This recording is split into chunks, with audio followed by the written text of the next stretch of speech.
দেখেন ভাইয়ার বাসায় কি কি দিয়ে নাস্তা করলাম, অনেক কিছু। এই দেখেন পুরি আনা হয়েছিল বাইরের থেকে, আর হচ্ছে দই ছিল। তার পুরি কিন্তু এই যে এই শশাগুলা দিয়ে খাইতে অনেক ভালো লাগে। আর এখানে পেঁয়াজি ভাজা হয়েছিল।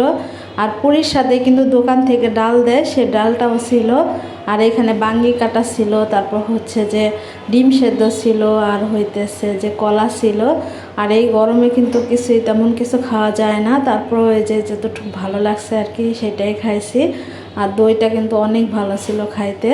আর হইতেছে দেখেন এই পুরিগুলা কিন্তু একবারে মচমচা ছিল। আর এই পুরিগুলা আমি হচ্ছে যে একটা নির্দিষ্ট দোকান থেকে আনি। আর এই দেখেন এটা হইতেছে যে ডিম সেদ্ধ আর কলাটাই আমি খাইছিলাম। আসলে খুবই গরম, এই গরমে কিন্তু তেমন কিছুই খাওয়া যায় না।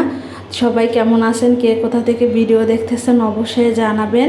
আর অনেক গরম পড়তেছে, সবাই ভালো থাকবেন, সতর্ক থাকবেন। এই গরমে বেশি একটা রোদ্রের গরমে যাবেন না। যাই হোক, এই দেখেন এটা হইতেছে আবার দুপুরের খাওয়া দাওয়া।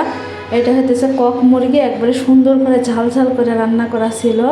আর হইতেছে এখানে হচ্ছে একটা মিষ্টি কুমড়া দিয়ে আর হচ্ছে চিংড়ি মাছ দিয়ে রান্না করা হয়েছিল। এই তরকারিটা কিন্তু খাইতে অনেক মজা হয়, মিষ্টি কুমড়া আর চিংড়ি মাছ।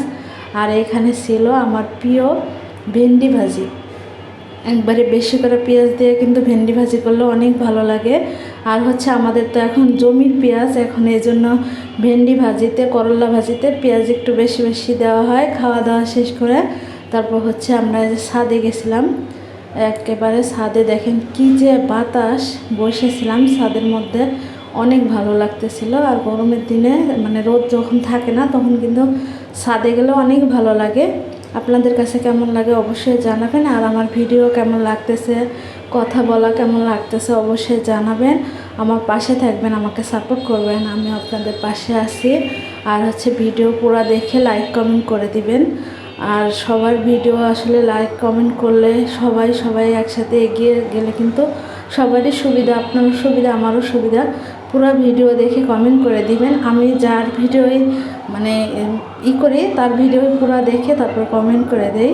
এই দেখেন ছাদটা এত সুন্দর লাগতেছিল দেখতে, আর অনেক বাতাস ছিল, বাতাসের মধ্যে আমরা বসেছিলাম। তা ভাবলাম একটু ভিডিও করি। এই দেখেন ছাদটা কিন্তু দেখতে অনেক সুন্দর। আর এই ছাদের থেকে একবারে পুরো এলাকাটা দেখা যায়।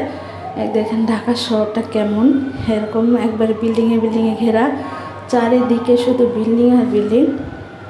আর যেহেতু অনেক উঁচায় বাসাটা, মানে এটা হইতেছে কয়তলা হবে, অনেক উপরে আর কি, এই জন্য হচ্ছে পুরো এলাকাটা দেখা যাচ্ছে, এই জন্য ভালো লাগতেছে। আর অনেক বাতাস ছিল, সন্ধ্যাও নেমে আসতেছিল, এই জন্য হচ্ছে আরও বেশি ভালো লাগতেছিল। এই দেখেন কি সুন্দর। আর ছাদটা কিন্তু অনেক বড়। আর হচ্ছে বড় বড় 4টা টাঙ্কি আছে। সবাই ভালো থাকবেন, আমার পাশে থাকবেন। আল্লাহ হাফেজ।